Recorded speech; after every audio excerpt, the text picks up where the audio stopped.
Focus, ideate, innovate, enable.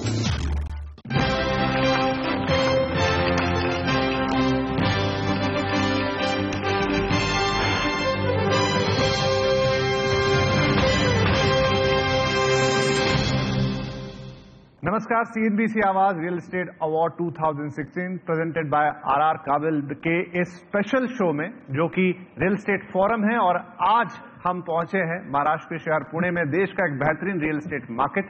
आपका बहुत बहुत स्वागत है। तो हमारे सफर कई शहरों से होता हुआ अब आखिरकार एक ऐसे शहर में पहुंच चुका है जिसे हम बहुत पसंद करते हैं और यहां कभी भी आना नहीं भूलते हैं। तो आज इस मंच से हम बातचीत करेंगे पुणे के रियल एस्टेट मार्केट के बारे में, और इसी से हमारी कोशिश होगी नब्ज टटोलने की। जहां तक पुणे की बात है उसकी तो हम बात करेंगे, लेकिन जो राष्ट्रीय नीतियां हैं जो रियल एस्टेट को प्रभावित करती हैं और पूरे देश में इस समय क्या परिदृश्य है रियल एस्टेट को लेकर, ये सारी बातें होंगी। जाहिर है इतनी बातें करनी है तो एक बेहतरीन पैनल की आवश्यकता है। तो एक बड़ा ही बेहतरीन पैनल जिसमें अलग अलग स्वभाव के लोग हैं, अलग अलग फील्ड के लोग हैं, आज हम आपके लिए लेकर आए हैं। तो आइए इस पैनल से आपका तारुफ कराता हूं, क्योंकि बात रियल एस्टेट की है, इसलिए हमारे साथ सबसे पहले दो बेहतरीन रियल एस्टेट डेवलपर इस शहर से हमारे साथ एक्सट्रीम लाइफ पे मेरे हैं नितिन न्याती साहब, जो कि CMD हैं न्याती ग्रुप के। हमारे साथ मौजूद हैं सतीश मगर साहब, CMD मगरपट्टा सिटी। एडमिनिस्ट्रेशन से हमारे साथ महेश जगड़े साहब हैं, जो कमिश्नर हैं PMRDA के। हमारे साथ शहर के मेयर PCMC के प्रशांत जगताप साहब भी मौजूद हैं, और श्री गोपाल काबरा हमारे पुराने सहयोगी, हमारे पार्टनर MD RR ग्लोबल इस पूरी बातचीत में शामिल होंगे, और हमारे research partner MD lysis Foras के पंकज कपूर साहब भी इस पूरी चर्चा में हमारे साथ शामिल हो रहे हैं। मेरा सबसे पहला सवाल पुणे को लेकर यही होगा कि अब पुणे एक स्मार्ट सिटी के तौर पे भी डेवलप हो रहा है, बड़ी महत्वाकांक्षी योजना है देश की स्मार्ट सिटी। मैं सबसे पहले यहाँ जगड़े साहब से ही पूछना चाहूंगा, सर, स्मार्ट सिटी की जो परिकल्पना जब हम करते हैं तो अभी लोगों के लिए कंसेप्ट नया है इस देश के अंदर, आप पुणे को स्मार्ट सिटी किस रूप में देखते हैं? One of those top developing centres around the world जो है वो पुणे है, और पुणे की आबादी जो है ये खींच लाती है। पुणे जो ऐसा एक ज्योग्राफिकल एरिया है कि वो खींच लाता है। जैसा कि लास्ट समझो 1950 से अभी तक देश की आबादी 272% से बढ़ी है, लेकिन पुणे की आबादी 443% से बढ़ी है। यानी यहाँ कुछ तो है, स्मार्टनेस है जो यहाँ पे ज्यादा लोगों को खींचता है। यहाँ तो रियल एस्टेट डेवलपमेंट में अलग पहचान है, यहाँ के बहुत ही क्रिएटिव लोग हैं, आर्किटेक्ट्स क्रिएटिव है, डेवलपर क्रिएटिव है, और पूरे हर एक सोसाइटी का हर एक हिस्सा यहाँ पे क्रिएटिव है। तो आपको smartness is in DNA। Smart city की बात हो रही तो सतीश मगर साहब के साथ स्वाभाविक सवाल बनता है कि आपकी मगरपट्टा सिटी को एक तरफ रखकर अगर मैं बाकी शहर का इस समय जो स्ट्रक्चर है, आपको लगता है कि उसकी स्मार्टनेस बनाने के लिए या बरकरार रखने के लिए या उसे भी स्मार्ट बनाने के लिए अभी बहुत कुछ करने की जरूरत होगी? हाँ, जरूरत तो बहुत कुछ करने की होगी, लेकिन हो सकता है, क्योंकि स्मार्टनेस सिर्फ इंटरनेट कनेक्शन या वाईफाई नहीं, स्मार्टनेस कन्वीनियंस और लिविंग से हो सकती है। तो जीरो गार्बेज है, वाटर डिस्ट्रीब्यूशन है, पावर डिस्ट्रीब्यूशन है, एनवायरमेंटल सस्टेनेबिलिटी है, ये चीजें जो है, ट्रैफिक मैनेजमेंट है, कम से कम फ्यूल कैसा यूज कर सकते हैं वो है, वो चीजें शहर में हो सकती है। खूब बहुत ज्यादा काम करने की जरूरत नहीं, थोड़ी थोड़ी चीजें किए तो भी वो बैठ सकते हैं सब। राइट।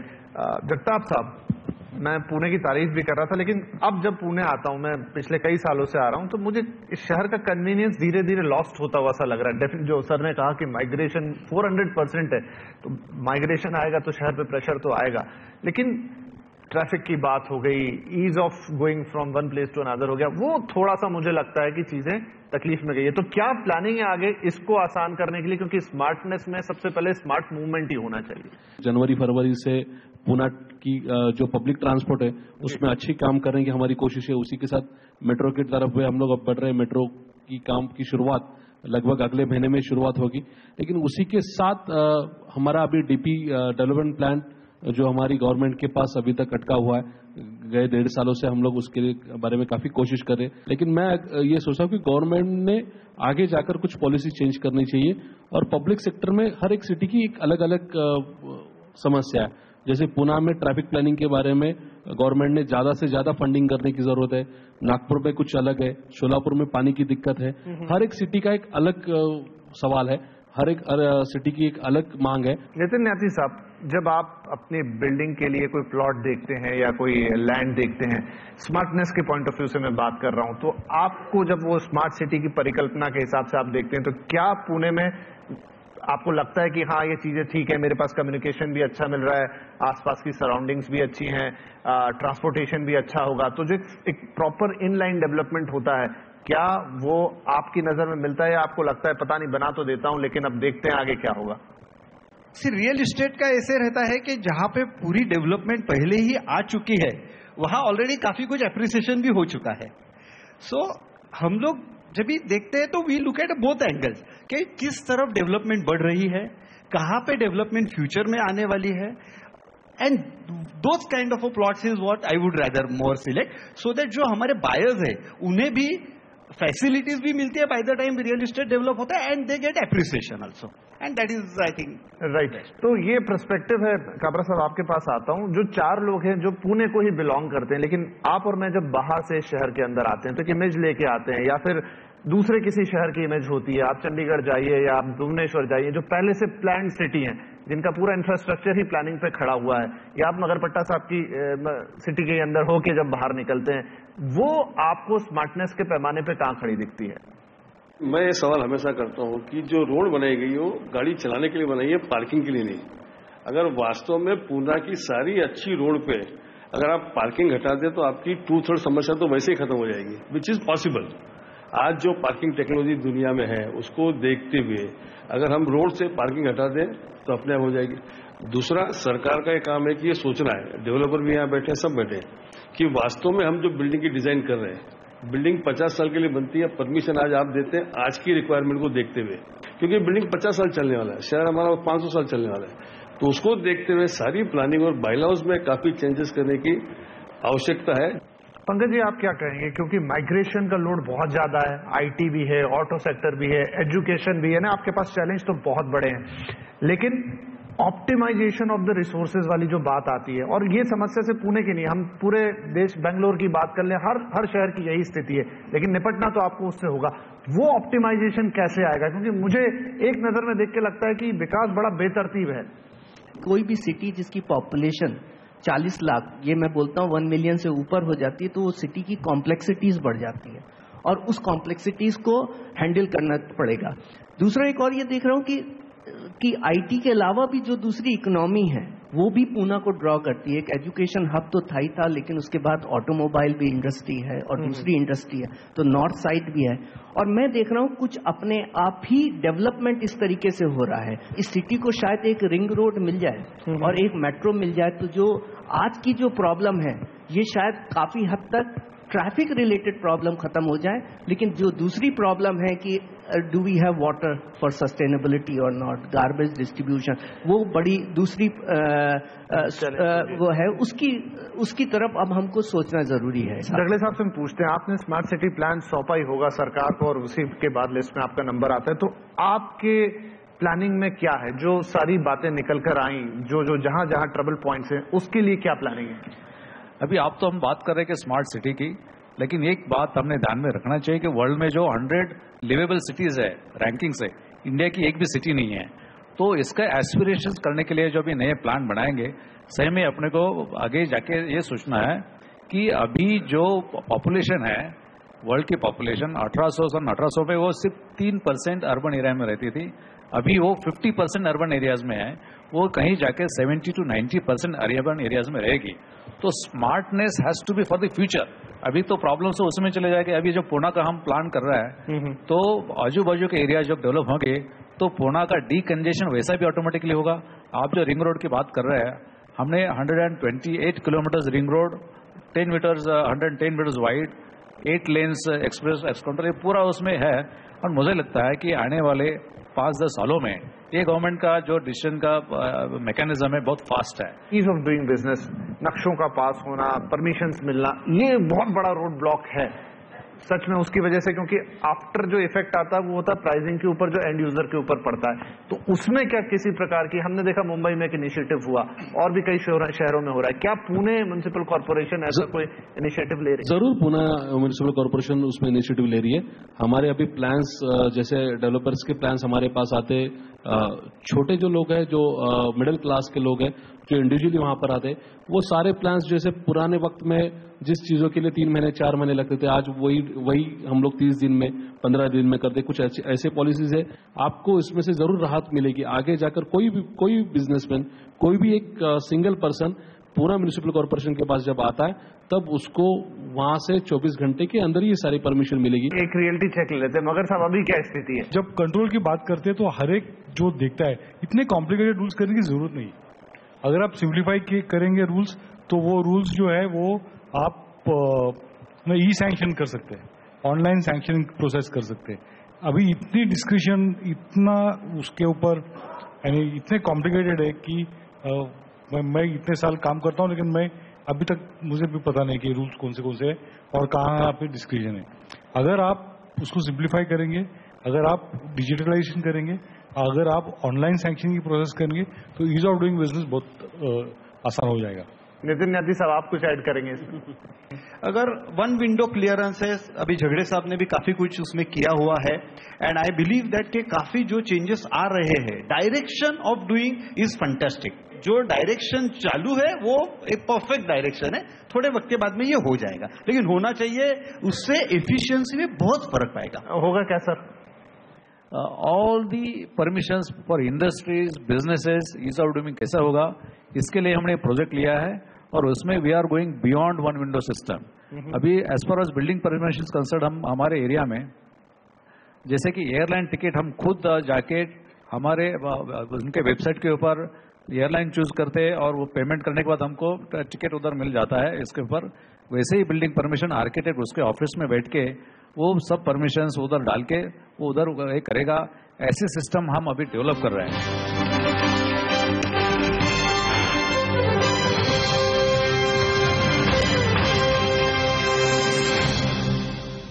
2022 तक जो एक सरकार की बड़ी महत्वाकांक्षी योजना हाउसिंग फॉर ऑल, और वो होनी ही चाहिए, सरकार चाहे कोई भी हो, उसमें ये परमिशंस और ये क्लैरिफिकेशन, सिंगल विंडो, ये शायद सबसे बड़ा रोल प्ले करेगा। इकोनॉमिक एस्पेक्ट से, अगर कंट्री की ग्रोथ के एस्पेक्ट से अगर हम देखें तो ये बहुत इंपॉर्टेंट है। ये खाली रियल एस्टेट और कंज्यूमर के पॉइंट ऑफ व्यू से नहीं, क्योंकि कितनी बड़ी इंडस्ट्री से इंटीग्रेटेड है। अगर एक अप्रूवल लेट आता है तो कंस्ट्रक्शन लेट होता है, अगर कंस्ट्रक्शन लेट होता है तो सारी चीजें, मैं बोलूंगा कुछ हद तक गवर्नमेंट भी इसमें जो है वो उसकी वजह से हुआ। अगर आप देखिए जो लैंड की डील्स होती थी और जो बिड्स होती हैं, और उस पीरियड में क्योंकि आपने सप्लाई चोक की हुई है और पैसा डाला हुआ है, तो जिस हिसाब से जो एस्केलेशन हुआ प्रॉपर्टी प्राइसेस को और लैंड के प्राइसेस से, कि हम एक प्रोडक्टिव की जगह काउंटर प्रोडक्टिव इंडस्ट्री, शासन प्रशासन दोनों यहाँ, ये प्रश्न मैं उन तक लेके आता हूँ। काबरा साहब आपकी राय लूंगा, क्योंकि लैंड सबसे बेसिक इंग्रेडिएंट है। सही कह रहे हैं पंकज जी, एक हद तक अगर उसकी प्रोडक्टिविटी हर्ट हो गई, अगर आपने उसी चीज को महंगा कर दिया, तो आपका मकान तो सस्ता बन ही नहीं पाएगा। आज पूरे अगर डेवलपर में देखें, अगर पूना की कॉस्ट देखें तो कंस्ट्रक्शन कॉस्ट, लैंड कॉस्ट और आपका जो टाइम का जो ब्याज का कॉस्ट है वो इक्वल है। तो 1/3 तो सर आपके यहाँ जा रहा है और ये कंज्यूमर के हक में आ सकता है। प्रशांत जी, शासन की तरफ से ऐसा क्या हो सकता है? हम देखते हैं कि सब कोई अपना अपना शेयर लेना चाहता है। डेवलपर को अपना भाव प्यारा है तो गवर्नमेंट भी फिर रेडी रेकनर में भाव पकड़ती है, लेकिन आखिरी में वो चीज जो इम्पैक्ट या बोझ पड़ता है वो कंज्यूमर के ऊपर जाता है। तो क्या हो सकता है कि हम लैंड को सस्ता कर पाए ताकि उस पे जो बने फिर वो भी सस्ता हो? गवर्नमेंट जब कोई भी पॉलिसी अनाउंस करती है, वो आप उसमें काफी सारी चीजों पर सोचकर आप ये सारी पॉलिसी अनाउंस करते हैं, लेकिन जिस दिन आप ये पॉलिसी अनाउंस करते हैं, सेकंड डे ये सारी पॉलिसी इंप्लीमेंट होनी चाहिए। तो जाकर ये सारे जो लोग हैं, मैं इन सारे लोगों के बातों से सहमत हूं कि ब्याज से पैसे लेकर ये सारी लोग इन्वेस्टमेंट करते हैं, और जब ये सारे प्रोजेक्ट्स लॉन्च करने की टाइम आती है, तब तक बहुत कुछ निकल चुका रहता है। इसीलिए गवर्नमेंट से मैं एज ए मेयर पूना का पूना को जब रिप्रेजेंट करता हूं तो मैं गवर्नमेंट को जरूर ये रिक्वेस्ट करना चाहूंगा कि आप पॉलिसी मेकर हो, आप ये पॉलिसी जब लेकर आते हो, अनाउंस करते हो, तो उसकी इम्प्लीमेंटेशन भी जल्द से जल्द होनी चाहिए। इस समय जो सबसे बड़ी बात हो रही है रियल एस्टेट को लेके वो है रियल एस्टेट रेगुलेटर की। उससे हमारे जो ग्राहक हैं वो एम्पावर्ड होंगे और बेहतर होगा, मार्केट कुल मिला के ट्रांसपेरेंसी आएगी। नितिन न्याती साहब, लेकिन थोड़ा हम देखते हैं कि डेवलपर कम्युनिटी उसका स्वागत तो करती है, लेकिन उसको लेकर बहुत सारे सवाल भी हैं। ऐसा क्यों? सवाल इसलिए है क्योंकि आज 100% क्लैरिटी नहीं है, पहली बात तो, क्योंकि रूल्स और रेगुलेशन अभी आने बाकी है, अभी सिर्फ एक्ट आया हुआ है। तो वो रूल्स रेगुलेशन में क्या होने वाला है, काफी चेंजेस आ सकते हैं उसमें, इसके लिए सवाल ज्यादा है।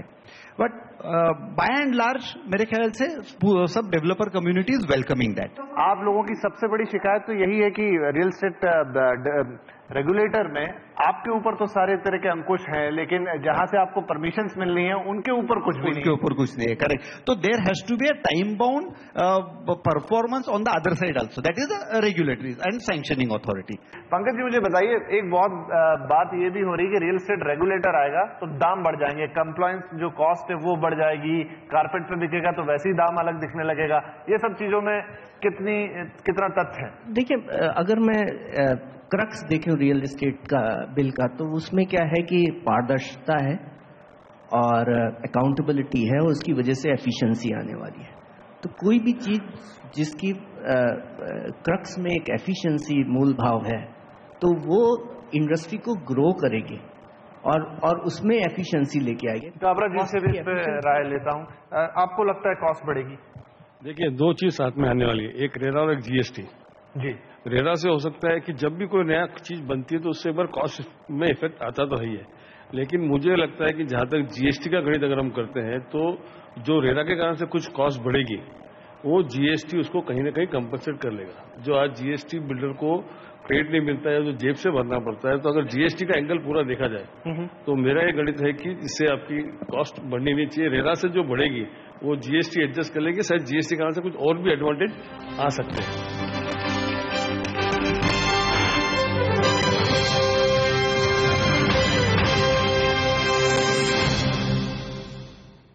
तो चलिए, ये चर्चा लंबी और हो सकती है, लेकिन अब आप लोगों को इन्वॉल्व करना है तो हम आप लोगों से यहाँ सवाल लेंगे। आप पैनल पे किसी से भी उनका नाम लेके उस सवाल का उत्तर ले सकते हैं। तो आपको उठाना होगा हाथ और माइक आपके पास आएगा। निवेदन यही कि आप खड़े होकर सवाल पूछें। पुणे म्यूनिसिपल कॉर्पोरेशन के जो मेयर है उनसे सवाल पूछना चाहता हूँ, जो economical weaker sections and low income group जो वाले हैं उनके लिए अफोर्डेबल हाउसिंग की आपके यहाँ क्या योजना है? जरूर वहाँ पे अफोर्डेबल हाउसिंग के लिए पुणे म्यूनिसिपल कॉर्पोरेशन सपोर्ट करना चाहती है, लेकिन मैं फिर से एक बार दोहराना चाहूंगा, पॉलिसी मेकर गवर्नमेंट है। जरूर हम लोग यहाँ पर हमारा डेवलपमेंट प्लान बनाते वक्त वो सजेस्ट कर दे कि ईडब्ल्यूएस के लिए रिजर्व लैंड हो, उसके साथ हमारे जितने भी प्रावधान करने, जैसे हमारे सैंक्शन चार्जेस जो है उसमें कहीं पर मिडिल क्लास के लिए वहाँ पे राहत हो। लेकिन ये सारी हम लोग रिक्वेस्ट कर सकते हैं स्टेट के पास, पॉलिसी मेकर गवर्नमेंट है। चलिए अगला सवाल। मेरा नाम केशव राठी है। Earlier part of the show में हम लोग बात कर रहे थे ईज ऑफ ट्रैफिक, तो क्या पूना में स्कोप है वाटर ट्रांसपोर्ट का? क्योंकि अपने पास ऑप्शन है कि जो मुलामुथा रिवर है is passing through the centre of the city, तो उससे ट्रैफिक बहुत ज्यादा ईज हो जाएगा। तो is any there scope of water transport? मेरा क्वेश्चन है झगड़े सर से। अभी वाटर ट्रांसपोर्ट बनाने से अपने के पूरे इसमें से प्रॉब्लम चले जाएंगे ऐसा तो कुछ है ही नहीं है।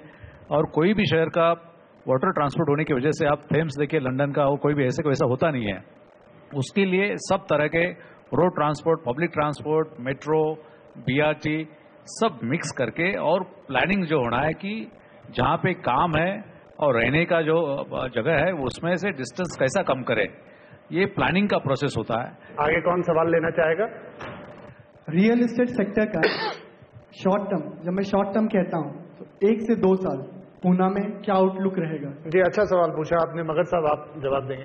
रियल एस्टेट पुणे के लिए कुछ प्रॉब्लम मुझे तो दिखाई नहीं देती, इसलिए कारण बहुत है। पुणे हर एक सिटी को ग्रोथ के लिए ग्रोथ इंजन चाहिए।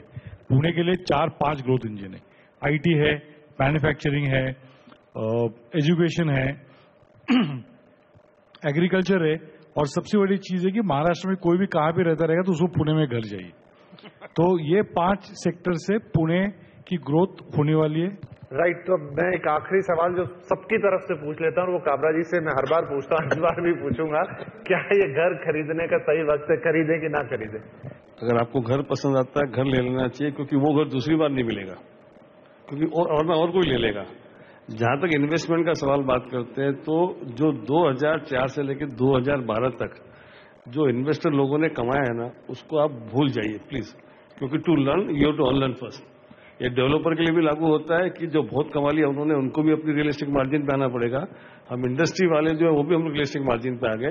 तो इन्वेस्टर को सोचना चाहिए, रिस्क वो ले रहा है, मेहनत वो कर रहा है, तकलीफ वो पा रहा है, जेल में हो जाएगा, और इन्वेस्टर बहुत ज्यादा कमाएगा, तो ये पॉसिबल नहीं है। चलिए, तो घर ले सकते हैं, वैसे बहुत इंडिविजुअल डिसीजन होता है, लेकिन कई सारे फैक्टर इस पे निर्भर करता है ये डिसीजन। लेकिन जैसा पंकज जी भी कह रहे थे कि पिछले 1-2 सालों में दाम स्थिर रहे, इंटरेस्ट रेट नीचे आना शुरू हो गए हैं, आप लोगों की कमाई भी बड़ी होगी, तो शायद वो जो गैप है वो धीरे धीरे कम हो रहा है। और पूना के लिए तो हमेशा बात करते रहे कि बहुत ही एफिशिएंट मार्केट है, एक ऐसा मार्केट जहां ना प्राइजेस बहुत ऊपर जाती है ना बहुत नीचे जाती हैं, स्टेबल रहती हैं, और वैल्यू फॉर मनी यहां पर जरूर हमेशा आपको मिलती है। तो वैसे आज बहुत सारी बात की हमने पूना के बारे में, स्मार्ट सिटी से लेके हाउसिंग फॉर ऑल, लंबे विषय हैं, वक्त लेने वाले विषय हैं, रेरा के बारे में भी चर्चा हुई, लेकिन उम्मीद यही करेंगे कि जब हम पूना की बात करते हैं तो आज तक जो पूना का इमेज है एक एफिशिएंट मार्केट का, वो आगे भी बरकरार रहेगा। इस चर्चा में शामिल होने के लिए आप सभी पैनलिस्ट का बहुत धन्यवाद, और आप सभी दर्शकों का भी बहुत शुक्रिया।